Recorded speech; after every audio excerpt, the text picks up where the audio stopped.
Hello everyone, welcome back to another video. और आपका आज की वीडियो स्वागत है। आज जो वीडियो हम लेकर आए हैं उससे पहले हम बोलना चाहते हैं हैप्पी महाशिवरात्रि। और हमारे बहुत सारे यूट्यूब फैमिली मेंबर्स ने हम लोगों को ईमेल्स की और ये बोला कि वीडियो देखें महाशिवरात्रि से रिलेटेड।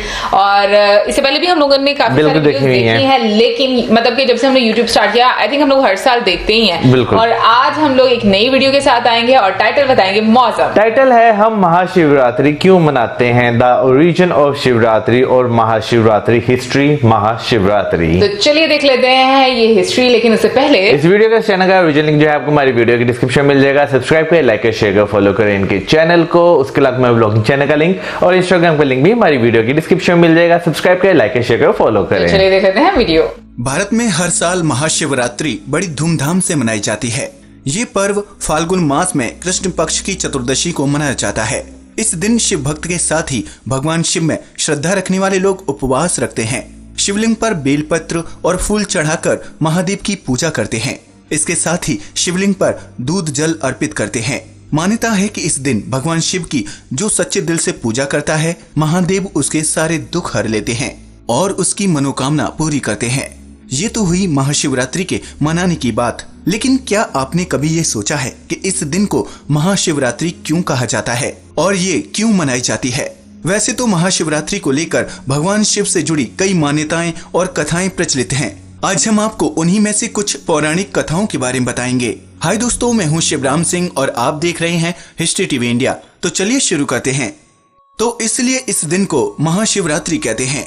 शिव का मतलब कल्याण से है। जो कल्याणकारी है वही शिव है। शास्त्रों में शिव को महादेव इसलिए कहा गया है क्योंकि वो मनुष्य, नाग, देवता, दैत्य, किन्नर, गंधर्व, पशु पक्षी और समस्त वनस्पति जगत के स्वामी हैं। शिव जी की आराधना से संपूर्ण सृष्टि में अनुशासन, समन्वय और प्रेम भक्ति का संचार होता है। इसी तरह शिवरात्रि का मतलब भगवान शिव की याद में गुजार देने वाली रात से है।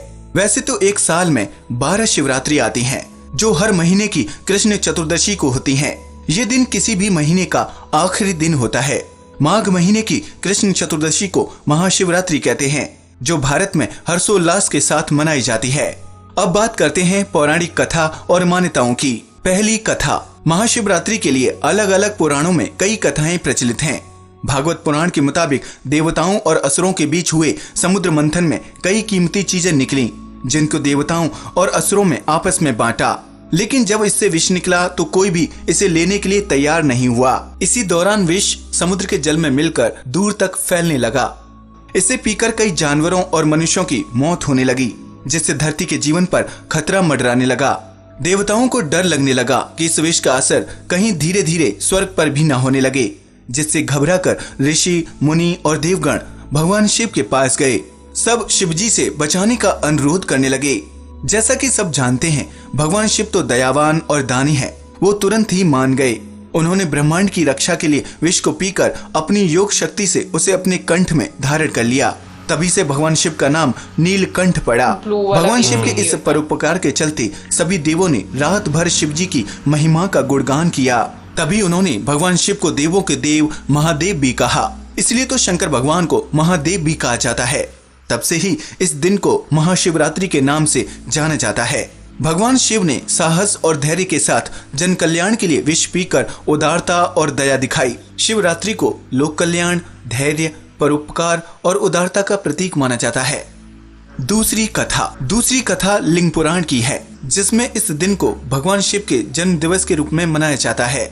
कहते हैं इस दिन महादेव शिवलिंग रूप में प्रकट हुए थे। तभी से इस दिन शिवलिंग की पूजा अर्चना का विशेष महत्व है।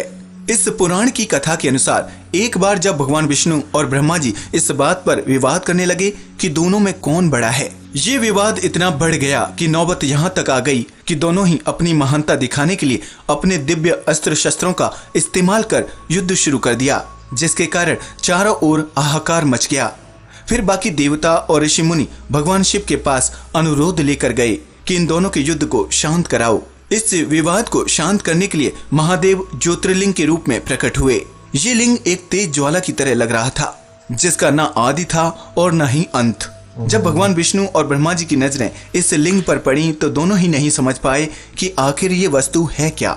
जिसके बाद भगवान विष्णु सूकर का रूप धारण कर नीचे की ओर गए तो ब्रह्मा जी हंस का रूप धर ऊपर की ओर वो ये जानना चाहते थे कि इस वस्तु का आरंभ और अंत कहाँ है। दोनों ही असफल रहे। तब भगवान विष्णु और ब्रह्मा जी ने ज्योतिर्लिंग को प्रणाम किया। उस समय ज्योतिर्लिंग से ओम की आवाज सुनाई दे रही थी, जिसे सुनकर दोनों ही बहुत आश्चर्यचकित हो गए।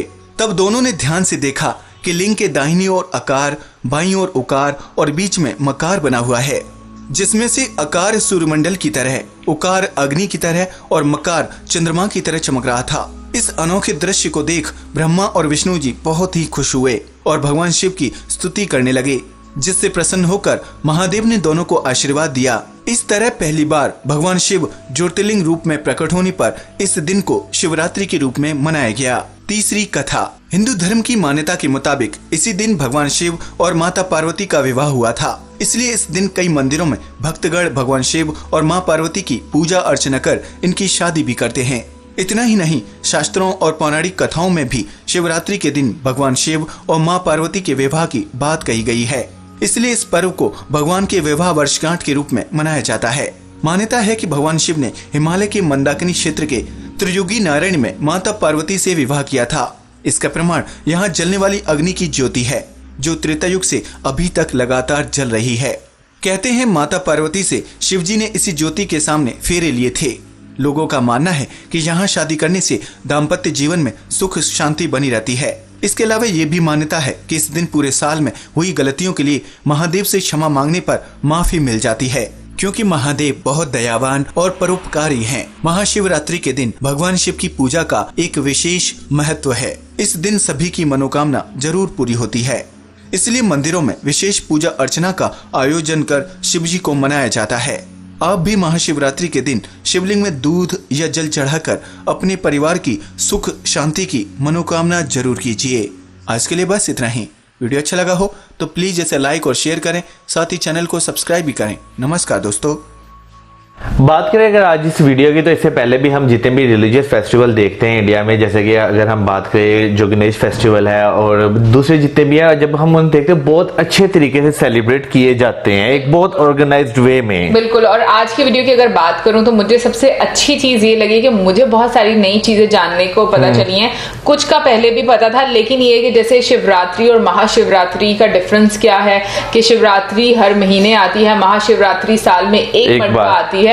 और अच्छा, मुझे जितनी भी उन्होंने मतलब बताया कि कुछ लोगों का ये मानना है, कुछ लोगों का ये मानना है कि इस मान्यता से वो सेलिब्रेट करते हैं। उसमें से एक तो मुझे जो सबसे पहले मैं बोलूंगी कि जो पार्वती माँ और लॉर्ड शिवाजी की जब शादी हुई थी, उस लिहाज से मुझे पता था कि शिवरात्रि इसलिए सेलिब्रेट की जाती है। बिल्कुल। अच्छा, जो दूसरा वाला एक था जिसमें पॉइजन वाला एक डिस्कस किया गया था, उसके बारे में मुझे पता जरूर था, लेकिन ये कि मुझे ये नहीं पता था कि लोगों की मान्यता है और इसी लिहाज से वो शिवरात्रि मनाते हैं। असल में हमने जितनी भी जो चीजें देखते हैं वो हमने पहले कहीं ना कहीं सुनी होती हैं, लेकिन उसके बारे में हमें इतनी ज्यादा क्लैरिफिकेशन नहीं होती कि हम उसके बारे में बात कर सकें। लेकिन टाइम टू टाइम अगर बात करें तो हमें चीजों का जो है पता चलता जाता है। जैसे अगर हम गणेश फेस्टिवल की बात करें या किसी और फेस्टिवल की बात करें, स्टार्टिंग में हमें बिल्कुल भी नहीं पता था, हमारे लिए सिर्फ एक फेस्टिवल थे।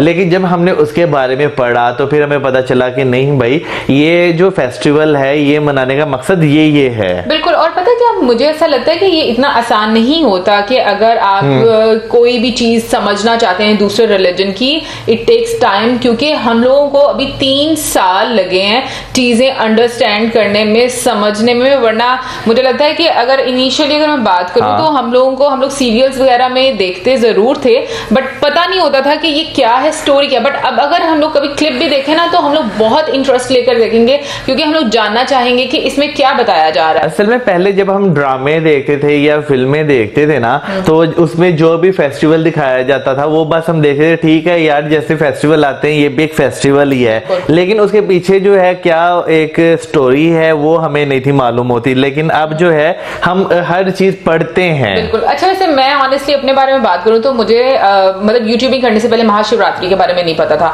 मुझे जिन जिन फेस्टिवल्स का पता था उसमें होली था, वो भी ठीक है, है, फिर दिवाली, दिवाली, रक्षाबंधन, ये वाले फेस्टिवल। हाँ। उसके अलावा मेरा ख्याल में मौसम में भी कहीं ना कहीं शायद मुझे लगता है कि क्योंकि मूवीज में देखा है तो ये थोड़ा सा आइडिया जरूर था लॉर्ड गणेश का जो फेस्टिवल होता है, बट अगर मैं कहूँ कि एक प्रॉपर फेस्टिवल उसके पीछे की जो भी मतलब जो अब हम पढ़ते हैं उन चीजों के बारे में नहीं पता। बिल्कुल, मैं भी इस बात से जो बिल्कुल एग्री करता हूँ। अच्छा, यहाँ पे हम अब थोड़ी चीजें बताना चाहेंगे कि महाशिवरात्रि पे आप क्या क्या चीजें नहीं ले सकते। अच्छा, वैसे यूजुअली जो मुझे पता है वो ये कि आप इस दिन में फास्ट करते हैं, जैसे कि वीडियो में भी बताया गया। हाँ। और आप इसमें अन्न नहीं खाते, यानी कि अनाज से बनी हुई कोई चीज नहीं खा सकते। आप लिक्विड फॉर्म में ले सकते हैं, आप पानी पी सकते हैं, बट ये कि आपको रोटी, चावल, अनियन, गार्लिक, ये वाली चीजें आप नहीं ले सकते। और इसके अलावा आपको सारी रात मतलब आई थिंक अगर आप चाहें तो आप सारी रात जागें, इबादत करें, मंत्र पढ़ें। और इसके अलावा हमने जो है बहुत सारी जगहों पर देखा है कि शिवलिंग पे जो है दूध जो है वो डाला जा रहा होता है, तो हमें वो भी नहीं था पता कि वो जो है क्यों डाला जाता है। लेकिन आज जो है हमने जब उसके बारे में पढ़ा तो उसमें लिखा था दूध या दूध से बनी हुई कोई भी चीज हो वो उनकी लॉर्ड शिवा की फेवरेट वो चीज होती थी। बिल्कुल। और इस वजह से जो दूध है वो मतलब हम लोगों ने जहां तक पढ़ा है, हाँ। ये हम उसकी बात कर रहे हैं, बट इसके अलावा भी अगर कोई और रीजन है तो जरूर हमारे साथ कमेंट सेक्शन में शेयर कीजिएगा। और हो सकता है कि हमारे बहुत सारे फ्रेंड्स ने ऑलरेडी किया भी हो ईमेल के थ्रू, बट हमें याद ना हो। और एक और चीज कि मुझे ये नहीं पता था कि पानी भी डालते हैं। मुझे पानी वाले क्योंकि मैंने हमेशा दूध डालते हुए लोगों को देखा, लेकिन ये कि आप जल भी डाल सकते हैं। पानी जो है अगर हम देखें जो पुराने यानी कि जो अब आके दरियाफ्त हो रहे हैं, डिस्कवर हो रहे हैं, ये जो डिफरेंट प्लेसेस पे अगर आप देखें वो ठंडी जगह पर ये पानी के पास ही ज्यादातर। हाँ, एक जगह पर तो हाँ, वीडियो देखी थी इंडोनेशिया में, नहीं इंडोनेशिया में भी, और एक ऐसे पानी वाली जगह के पास ही बहुत सारे हम लोग को शिवलिंग नजर आए थे, बहुत ज्यादा शिवलिंग थे वहां पर, ऐसे नदी टाइप बनी हुई थी। बिल्कुल। लेकिन नहीं, मैं वैसे बात बता रही हूँ कि मतलब मैंने जैसे ऐसे पानी मतलब दूध डालते हैं ना ऐसे करके, हाँ। वैसे मैंने पानी डालते हुए नहीं देखा। मैं ये बात कर रही हूँ शिवलिंग के ऊपर। मैंने वैसे एक दो जगहों पे जो है ना मेरा ख्याल है पानी डालते हुए मैंने देखा है। अच्छा, वेल गाइस, ओवरऑल हम लोगों को बहुत अच्छी लगी ये वीडियो क्योंकि काफी इंफॉर्मेटिव थी। आप लोगों में से किस किस ने फास्ट किया है आज जरूर बताइएगा कमेंट सेक्शन में। और अब हमें दे इजाजत, हमारी video like, subscribe, share, keep us in your prayers. Good bye.